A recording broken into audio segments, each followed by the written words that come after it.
કે ચતુષ્કોણ એબીસીડી એક વર્તુળનો પરિઘત છે.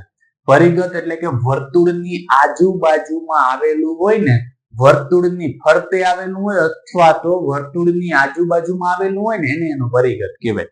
પરિઘત છે.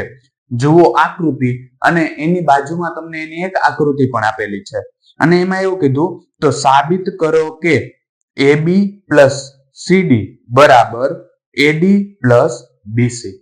આ પ્રકારનો પ્રશ્ન છે એ જુલાઈ 2023માં 3 ગુણની અંદર પૂછાયેલો છે.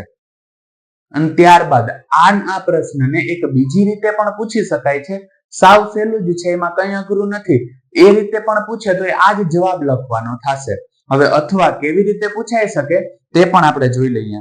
એમાં એવું આપણે પૂછી શકીએ કે સાબિત કરો કે જો આપેલ ચતુષ્કોણ વર્તુળને પરિઘત હોય તો તેની સામસામેની બાજુનો સરવાળો સરખો હોય.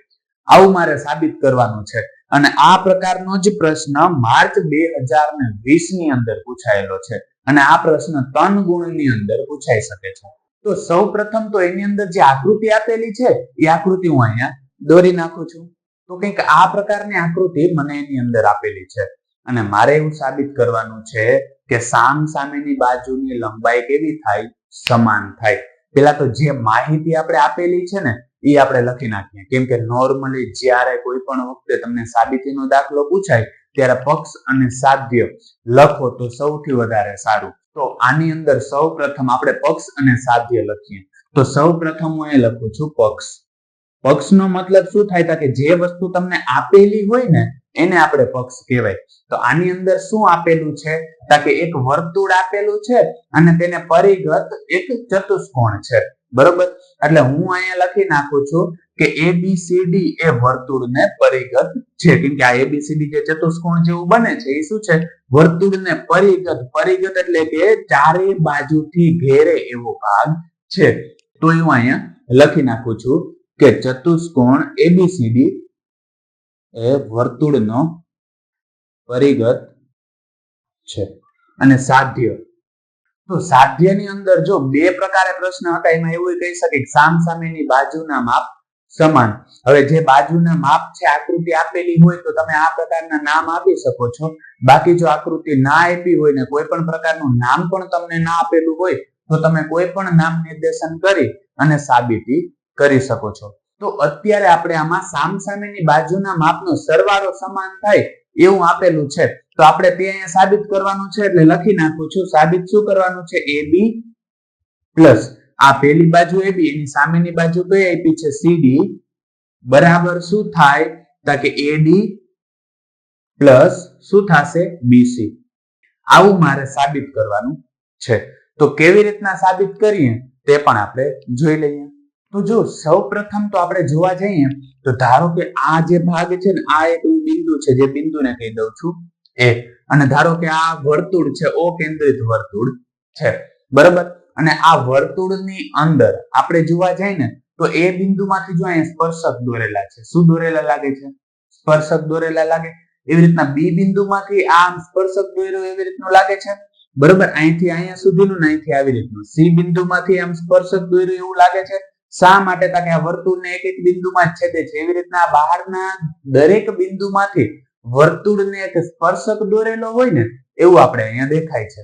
બરોબર, એટલા માટે આપણે શું કરશું કે આપણે એ જ વસ્તુ કરવાની છે કે આ વર્તુળનો સ્પર્શક જો આપણે પ્રમેય 10.2 જોયો તો, જે મોસ્ટ એમપી પ્રમેય છે, પરીક્ષામાં બહુ વખત પૂછાતો હોય છે અને આ પ્રમેય ઓલરેડી એનો વિડીયો આપણે બનાવી જ દીધો છે અને એ વિડીયો ચેનલ ઉપર અવેલેબલ જ છે. જો તમે ન જોયો હોય તો ચેનલ પર જઈ ત્યારબાદ પ્લેલિસ્ટમાં જઈ અને જે 10મા ચેપ્ટરનું પ્લેલિસ્ટ છે એની અંદર તમે જાશો એટલે તમને એનો પણ વિડીયો છે એ જોવા મળી જશે.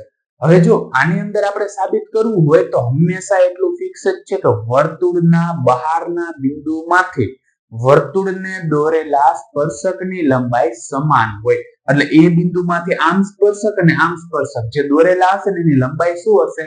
સમાન હશે. બરોબર, એટલે આપણે ડાયરેક્ટ જ અહીંયા લખવાનું છે. સાબિતીમાં આપણે લખીએ,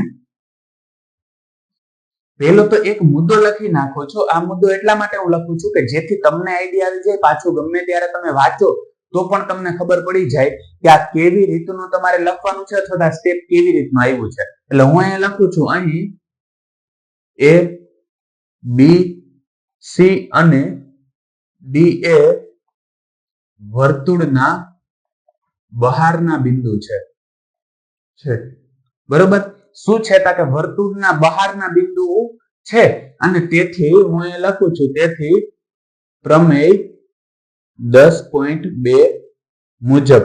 હવે 10.2 માં શું હતું કે એ જ હતું કે વર્તુળના બહારના બિંદુમાંથી દોરેલા સ્પર્શકની લંબાઈ સમાન હોય. એટલે એ જ પ્રકારે જો સ્પર્શકની લંબાઈ સમાન હોય એનો મતલબ એવો થયો, પહેલા હું એ બિંદુને ધ્યાનમાં લઉં બરોબર. એ બિંદુને ધ્યાનમાં લઉં તો એ બિંદુથી આપણે જોઈએ જો કેવી રીતનું ગણવાનું છે કે જોઈ લે પેલા તો કે A થી કરીને S ની લંબાઈ અને એવી જ રીતનું A થી કરીને P ની લંબાઈ, આ બે ની લંબાઈ સમાન જ હશે. કેમ કે આપણે કોઈ પ્રકારનો આવો વર્તુળ દોર્યો ને બહારના બિંદુમાંથી આમ સ્પર્શકો દોર્યા હોય તો આની લંબાઈ નાની લંબાઈ સમાન થતી હતી ને, એવી ને એવી વસ્તુ આની અંદર પણ જોવા મળે છે. એટલે એનો મતલબ એવો થયો કે હું અહીંયા આવું લખી શકું કે AP બરાબર શું લખી શકું AS. આને હું કહી દઉં છું સમીકરણ નંબર 1. ત્યારબાદ હવે જો આપણે A બિંદુને જોઈ લીધું છે, હવે એના પછી ધારો કે લઈએ આપણે B બિંદુ, તો B બિંદુમાંથી કેવી રીતનું દોરવાનું થાય? જો B બિંદુ લીધું છે, આ B બિંદુથી ધ્યાનમાં લઈએ તો B થી કરીને P અને B થી કરીને Q એની લંબાઈ સમાન થાય. આ બિંદુની અને આ બિંદુની લંબાઈ સમાન જ થશે ને. એટલે હું અહીં લખું છું B થી P અને B થી Q એ કેવા થાય? સમાન થાય. આને કહી દો સમીકરણ નંબર 2. હવે જો આમાં ઘણા વિદ્યાર્થીઓને માઇનોર મિસ્ટેક થાય, જો કે એમાં આગળ સ્ટેપ કરો તો એ સાચું જ પડે, એમાં કંઈ ખોટું નથી સ્ટેપ. પણ જો સહેલી રીતે યાદ રાખવું હોય ને તો સાબિતીમાં સહેલું પડે એના માટે શું કરવાનું? ધારો કે આમાં પેલા બરાબરની ડાબી બાજુમાં મેં આ સ્ટેપ લીધું હોય તો આને લઉં ને ત્યારે બરાબરની ડાબી બાજુમાં આ સ્ટેપ લેવાનું, કેમ કે છેલ્લે એનો સરવાળો કરીને ત્યારે સરખું થાય. જો હજી કદાચ ન સમજાણું હોય તો દાખલો ગણું છું ને આગળ જ્યારે સ્ટેપ આવશે ને ત્યારે પાછું હું તમને યાદ અપાવીશ. અત્યારે જો B બિંદુમાંથી દોરેલા સ્પર્શકની લંબાઈ સમાન થતી હતી એટલે અહીંથી અહીંયા સુધીનું માપ ને અહીંથી અહીંયા સુધીનું માપ સરખું થઈ ગયું. એવી જ રીતનું ધારો કે હવે આપણે લઈએ C બિંદુમાંથી જે સ્પર્શક દોરવાના હતા ને એની લંબાઈ લઈએ બરોબર. C બિંદુમાંથી દોરેલા સ્પર્શકની લંબાઈ કેટલી થાય જોઈ લઈએ. તો જો હવે હું લઉં છું C થી કરીને શું લઉં છું R, એટલે પેલા લઈ લઉં છું CR અને એને બરાબર શું લઉં છું CQ. આને કહી દો સમીકરણ નંબર 3. અને તેવી જ રીતના D બિંદુમાંથી જોવા જાય, જો અહીંથી આની લંબાઈ સમાન થતી તે અલગ નિશાની કરું છું, અહીં 3 લાઈન કરું છું, એટલે એનો મતલબ એ કે આ 3 ની લંબાઈ કેવી થાય? સમાન થાય. એવી જ રીતના D બિંદુમાંથી દોરીએ તો ધારો કે અહીંયા હું આવી નિશાની કરું તો આ બે ની લંબાઈ કેવી થતી હશે? સમાન જ થશે.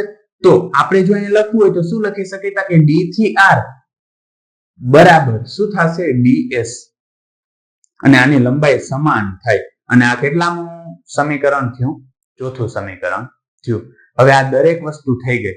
હવે એટલું કરી નાખો ને, હવે આપણે જોવા જવાનું છે શું કરવાનું છે કે આની અંદર જોવા જાય ને તો આમાં મને બાજુઓ આપેલી છે AB અને CD આવી રીતના પદ આપેલા છે. તો આપણે શું કરવાનું છે? અને બે વચ્ચે શું આપેલો છે? સરવાળો આપેલો છે. એટલે એનો મતલબ એવો થયો કે 4 સમીકરણ છે ને એનો આપણે શું લેવાનું? સરવાળો લેવાનો બરોબર.